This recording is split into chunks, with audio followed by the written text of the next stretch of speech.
जमीन किसकी है पता करो, ये जमीन किसकी है पता करो। तो जब पता किया गया तो पता ये चला कि 2 यतीम बच्चों की जमीन है, जिसका बाप नहीं है, चचा है।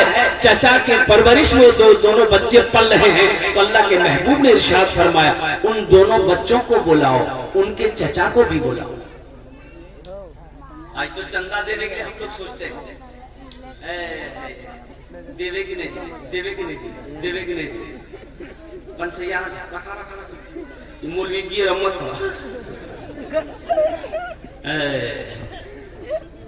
देंगे कि नहीं देंगे। दमिश्क की जामा मस्जिद में मौलाना अहमद रुबाई रहमतुल्लाह अलैह खिताब फरमा रहे थे कि लोगों मुसलमानों सुनो, जब कोई इंसान नमाज का इरादा करता है तो 2-4 शैतान उसके पीछे लग जाता है। जब कोई मुसलमान नमाज रोजे की नीयत करता है 2-4 शैतान उसके पीछे लग जाता है। लेकिन जैसे ही जब कोई मुसलमान सदक़े की नीयत करता है, अल्लाह के रास्ते में खर्च करने की नीयत करता है, मस्जिद बनाने की नीयत करता है, तो 70 शैतान उसके पीछे लग जाता है। कितना शैतान? बोलो भाई, कितना शैतान लगता है? तो इमाम साहब ने कहा कि इस मजमे में कोई नौजवान है जो 70 शैतान को हरा दे। कोई नौजवान है जो 70 शैतान को हरा दे।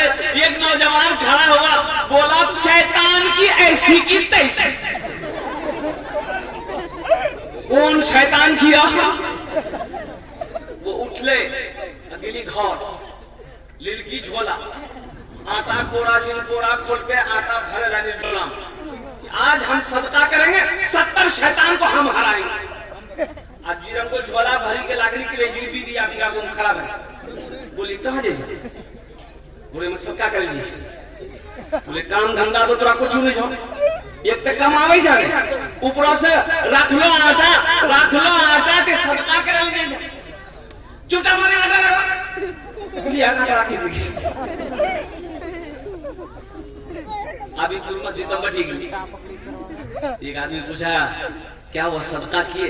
बोला कि हम तो पूरी तैयारी कर लिए थे शैतान को हराने का, लेकिन जैसे ही हम निकल रहे थे बीच में शैतान की अम्मा आ गई, बस हम वहीं हारी गया।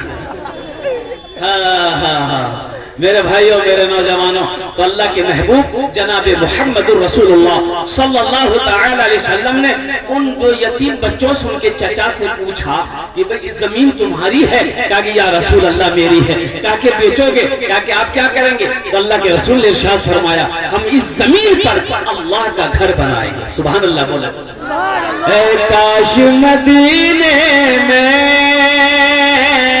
एक अपना भी घर होता, काश मदीने में एक अपना भी घर होता, काश मदीने में एक अपना भी घर होता, सरकार के कदमों में हर लम्हा बसर होता, सरकार के कदमों में हर लम्हा बसर होता। तो जमीन वाले ने कहा या रसूल अल्लाह, ये जमीन को बेचकर मैं क्या करूं? पैसा मिलेंगे, मुझे रुपए मिलेंगे, सोना चांदी मिलेगा, ये तो खर्च हो जाएगा। आप इस जमीन पर अल्लाह का घर बनाइए, मुझे पैसा नहीं चाहिए, इसका बदला तो हम अपने अल्लाह से लेंगे। सुभान अल्लाह। बोला था माशाअल्लाह। इसका बदला हम अपने अल्लाह से लेंगे। लेकिन अल्लाह के रसूल सल्लल्लाहु अलैहि वसल्लम इरशाद फरमाते कि नहीं, फ्री की जमीन पे मस्जिद नहीं बनेगी, रकम लेनी होगी। वो शख्स जमीन वाला तैयार हो गया, ये रकम तय हुई। मजमे में से एक सहाबी खड़े हुए कि या रसूल अल्लाह, मेरे माँ बाप आप पर कुर्बान, मस्जिद नबवी की जमीन की जो कीमत तय हुई है उसकी कीमत मैं अकेले अदा करूं। उसकी कीमत भाई, उसकी कीमत, अरे बोलिए भाई, बोलिए उसकी कीमत मैं अकेला अदा करूंगा। उस जमीन की कीमत मैं अकेला अदा करूंगा। वो कौन खुश नसीब सहाबी रसूल थे जिन्होंने मस्जिद नबवी की जमीन की कीमत अल्हम्दुलिल्लाह सुम्मा अल्हम्दुलिल्लाह अकेले अदा किया था। मैं उसका नाम बताने की कोशिश करूंगा। लास्ट में इंशाअल्लाह उस सहाबी रसूल का मैंने आपको नाम बताऊंगा जिन्होंने मस्जिद नबवी की जमीन की कीमत अदा की थी। तो मेरे भाइयों, मेरे दोस्तों, मेरे बुजुर्गों, अल्लाह खुश होता है जब कोई अल्लाह का घर बनाता है। एक बात याद रखिएगा, अल्लाह कभी दे के आजमाता है, अल्लाह कभी ले के आजमाता है।